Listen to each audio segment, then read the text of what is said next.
All right, good morning. So this is labeled the nagging wife. I don't know about you, but I was pretty doggone good at it. And I had no idea how good I was at nagging and how terrible it was for our marriage. So let me just go ahead and back up and tell you how this story happened, because it's really been amazing for our marriage, getting this problem that was with me out of the way. So about a year and a half ago, it was about when I was saved, somewhere like that. And about 2-3 weeks in the kitchen cooking with my husband, and he says, oh yeah, I need to get the cookies out of the freezer tomorrow. And I didn't think anything of it until it affected me. And so the next morning, I mean, can you believe that cookies out of the freezer affected me? But yes, that's where I was. I'm being honest. I was just always looking for something to gripe about, I guess, because that's all I did was gripe. So the next morning I get in the kitchen and I go to do something and I need the freezer. I need to put something in the freezer. And I look and he didn't have the cookies pulled out. And I was like, he said he was going to take those cookies out of the freezer and didn't. And I need the freezer space. And G's like, stop. I'm like, oh, I feel a lesson right here. Oh, what is that big old hair? Do you guys see that? Okay, yeah, this just got to go away. It's distracting. But anyways, back to the story. Let's not get distracted. So G says, stop. I'm like, oh, okay. He's like, the cookies. I'm like, yeah, what? And I'm like, what about him? He didn't take them out of the freezer. He said he was going to take them out of the freezer and he didn't. So what about the cookies? He's like, you do not need to start a conversation off adversarial. I'm like, well, what do you mean? Like, what do you mean? That's just, he didn't do it. Just, that's what I was seeing. He didn't do it. He's like, it's a better way you can communicate. And instead of saying, you didn't take the cookies out of the freezer, you could just say, hey, honey, did you still need those cookies in the freezer? I was like, oh, well, never thought of that. So I'm going to need your help, G. I'm going to need your help. So when I start a conversation off, I just need to slow down, think about it, how I'm speaking and what I'm saying, and try to not have a conversation start one off adversarial, which I did all the time and just had no idea. So during that day, I'm just talking to God and just thanking him and telling him to show me when I do it, show me. And I try to just pause for a second before I speak so I can hear God and let him guide me in what I'm saying. So that afternoon, that same day, that afternoon, my husband says something. He went to go get something out of the freezer. And I think I told him the story.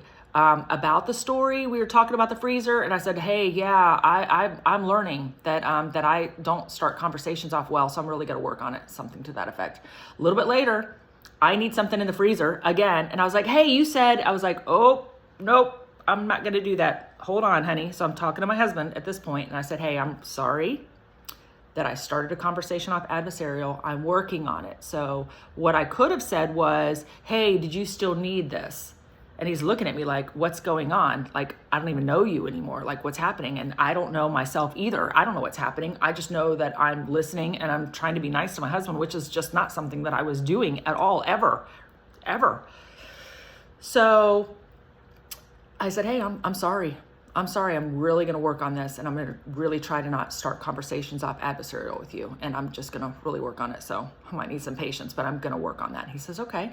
So we're talking and working and doing something. And like an hour later, he says something like that to me. Hey, you said this. He goes, ooh, hold up a minute. I just did the same thing. He goes, I'm sorry. I need to work on some things too. You guys, look at what that just did. The two of us talking together, apologizing, saying, hey, I'm going to work on some things. I see, I'm not talking to you right. I like just things like that just opens up the door to talking and communicating with your husband or children and people and whoever you're around. It's really amazing what happens. So that's just been great. Just so I consciously think and consciously try to keep my mind clear so I can hear God speaking to me. And then I remember the lessons that he's taught me, and I'm like, oh, that's right, learn that lesson, apply it. So just in general, that's what I work on. Now I'm continually working on it, because I still have to work on stuff all the time. Constantly showing me different things that I could say or do, or something I could have done. Just constantly working on things. So now let's go ahead and fast forward to now. About 2 weeks ago, our mailbox just fell off the wood. It was just like not connected whatsoever to the wood. I went to go open the mailbox and it's just like falls off. That just falls off. So I had asked my husband, hey, when you get a chance, do you mind putting the mailbox back on the wood? Whatever you do to put it back on the wood thing. And he says, yeah, no problem. So about 10 days goes by. I don't say anything. I don't nag him. I don't just nothing. I just let it go. He's going to get it when he gets it, and just let it go. It's not that big of a deal. The mailman can still open it. He just has to be careful or fall off. So about 2 weeks later, I come home from work and I'm tired, so I go ahead and call it a day and get ready to get some sleep. And I notice he's pulling tools out, he's doing different things, and I wasn't sure what he was doing. I just said, hey, baby, I'm going to bed. Good night. So when I got up the next morning, I saw everything laying out, what he'd been working on, and I knew he worked on that mailbox. And I was like, oh, dang, I meant to go clean it because it was all green and gross, and I wanted to clean it and make it look really pretty before he puts it back on. I was like, it's okay. I'll just go out there and do that later. And I don't think anything of it. And G says, do you want to know what you would have done had I not corrected this behavior of yours a year and a half ago? I was like, yep, I feel a lesson coming. I feel a lesson, which is great. So yes, I would like to know what I would have done. He's like, well, you would have done this. Didn't you know that thing needed to be painted first and cleaned first? I mean, can't you see it? It's filthy. Can't you do anything right? Don't you notice anything? I mean, do I have to point out every single thing and tell you every single detail how to do it? I was like, yep, that's definitely what I would have done. That's just what I would have done. So I was like, okay, yeah, that's absolutely right. I would have done that. So lesson learned on what not to do and what I would have done, which was great.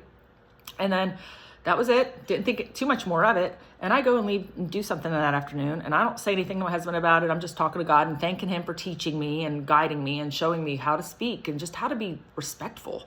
You know, gosh, across the board, that's just does so much for marriage and relationships with people in general.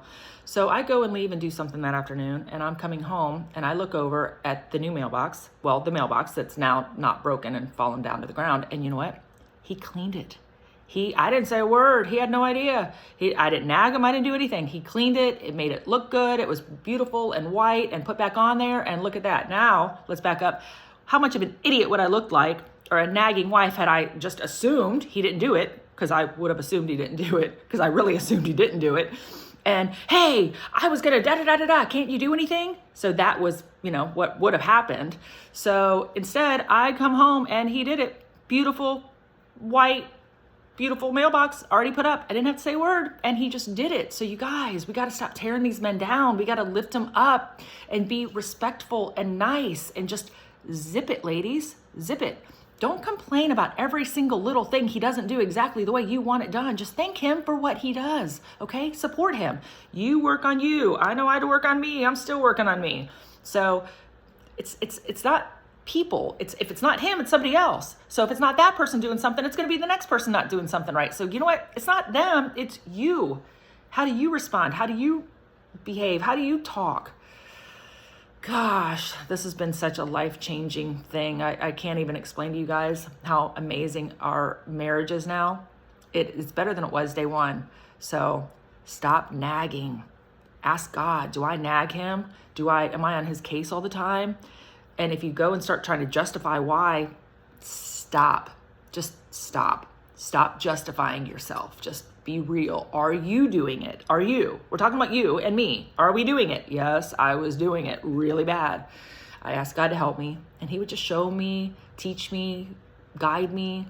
You guys, it's life-changing. Have a good one.